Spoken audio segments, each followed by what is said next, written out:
Corona की vaccine बनाने वाली एक बड़ी कंपनी एस्ट्राजेनेका ने एक बड़ा फैसला लिया है। उसने दुनिया भर से अपनी वैक्सीन वापस मंगा दी है और ये तब हुआ है जब हाल ही में इस कंपनी ने कोर्ट में ये माना है कि इस वैक्सीन के कुछ साइड इफ़ेक्ट्स हैं। शरीर में खून का थक्का बन जाता है, आपकी परेशानी जो है वो बढ़ सकती है और ये भी माना जा रहा है कि कई लोगों की इसकी वजह से मौत भी हुई है। अब इस पर फिर से सवाल उठने लगे। हमारे साथ दिल्ली के स्वास्थ्य मंत्री सौरभ भारद्वाज, उनसे बात कर लेते हैं। सर, बड़े सवाल आपने भी उठाए थे जब इस कंपनी ने कोर्ट में ये कबूल किया था कि इससे कई सारे साइड इफेक्ट सामने आ रहे हैं। अब ये एक बात सामने आ रही है कि सारी दुनिया से अपनी वैक्सीन वापस मंगा ली। हालांकि तर्क ये दिया जा रहा है कि अब बहुत ज़्यादा वैक्सीन आ गई हैं, वैक्सीन की कमी नहीं है, इसलिए हम वापस मंगा रहे देखिए, अब एक्स्ट्राजेनेका कंपनी कानूनी दांवपेच में फंस गई है। यूके के अंदर इनके ऊपर 1,000 करोड़ से ज़्यादा का दावा डला है, जहां पे इनको ये मानना पड़ा है कि इनकी वैक्सीन का साइड इफ़ेक्ट है, जिसमें खून के अंदर क्लॉट्स हो सकते हैं, जिसकी वजह से ब्रेन स्ट्रोक, हार्ट अटैक हो सकते हैं, मृत्यु भी हो सकती है। बड़ी बात यह है कि इनके ऊपर ये सवाल आज से नहीं, कई वर्षों पहले से उठ रहे थे। मार्च 2021 के अंदर यूरोप के बड़े बड़े देशों ने, जर्मनी हो, फ्रांस हो, स्पेन हो, इटली हो, डेनमार्क हो, नॉर्वे हो, इन सब ने इस वैक्सीन को बैन कर दिया था। मगर फिर भी कई देशों में, भारत में भी ये वैक्सीन लगाई जाती रही और 2021 के बाद तो करोड़ों लोगों को ये वैक्सीन लगाई गई। मेरा मानना ये है कि भारत सरकार को भी इस कंपनी के ऊपर दावा करना चाहिए और जो लोग इस वैक्सीन के दुष्प्रभाव से मरे हैं, उन सब के परिवारजनों को मुआवजा मिलना चाहिए। जो लोग इसकी वजह से बीमार पड़े हैं, उनको मुआवजा मिलना चाहिए। इस कंपनी ने इतने हजारों लाखों करोड़ रुपए जो कमाए हैं, वो फर्ज है उस कंपनी का, कानूनी उसकी लाइबिलिटी है कि वो मुआवजा दे। हालांकि मुआवजे को लेकर सुप्रीम कोर्ट भी कुछ लोग गए हैं, इस मामले में सुप्रीम कोर्ट में भी फैसला आएगा। लेकिन बीजेपी ये कह रही है, जो लगातार आप लोग आरोप लगा रहे हैं कि उस वक्त जब कोविड के इतने बुरे हालात थे, उस वक्त जो वैक्सीन आई उसको ज़्यादातर लोगों तक पहुंचाना, लोगों की जान बचाने का काम किया गया। अब इस तरीके की बातें सामने आ रही क्योंकि चुनाव नजदीक। नहीं, जिस तरीके से हजारों वीडियोस आज यूट्यूब के ऊपर हैं, कोई आदमी नाच रहा है, दोस्त की शादी में गिरा, मर गया। कोई औरत, लड़की की शादी हो रही है, वरमाला डाल रही है, गिरी, मर गई। कोई रामलीला के अंदर रोल कर रहा है, रोल करते करते गिरा, मर गया। ऐसे हजारों लोग जो अचानक अपनी जवानी में मर गए हैं, वो एक बड़ा सवाल तब से खड़ा कर रहे हैं कि इस दिनों क्या बदला। बदली तो एक चीज बदली कि सब लोगों को वैक्सीन दी गई।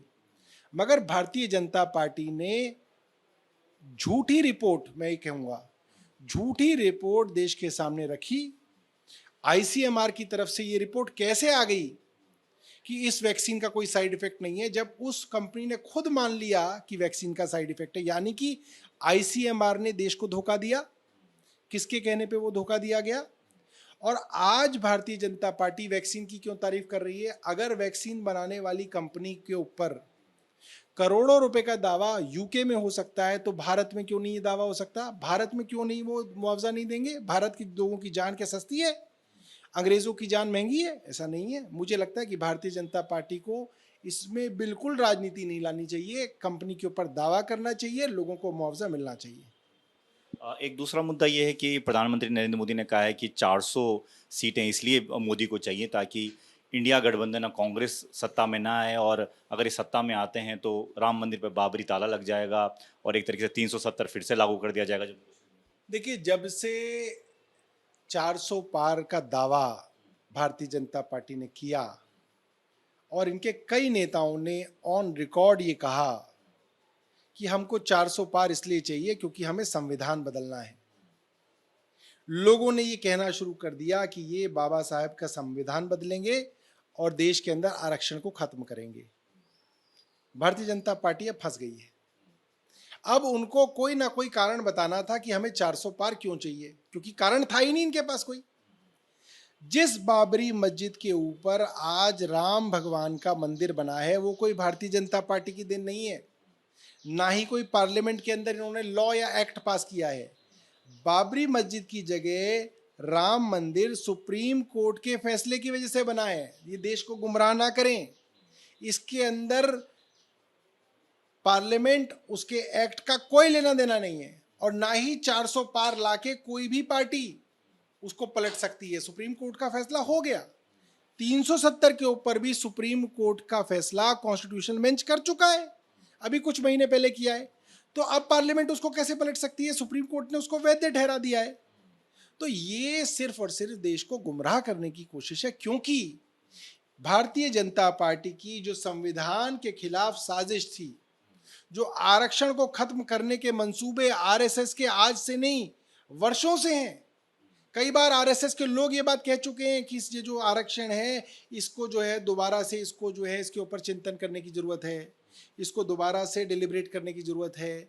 इनके जो सोशल मीडिया के जो गुरु हैं, जो आईटी टीम के हेड हैं अमित मालविया, उनके दर्जनों ट्वीट हैं जिसके अंदर वो आरक्षण का विरोध कर रहे हैं। भारतीय जनता पार्टी के लोग प्राइवेट मीटिंग्स में आरक्षण का विरोध करते रहे हैं। अब ये फंस गए हैं क्योंकि दलित और ओबीसी इस बात को समझ गया है, इसलिए अब बात बदलने की कोशिश हो रही है।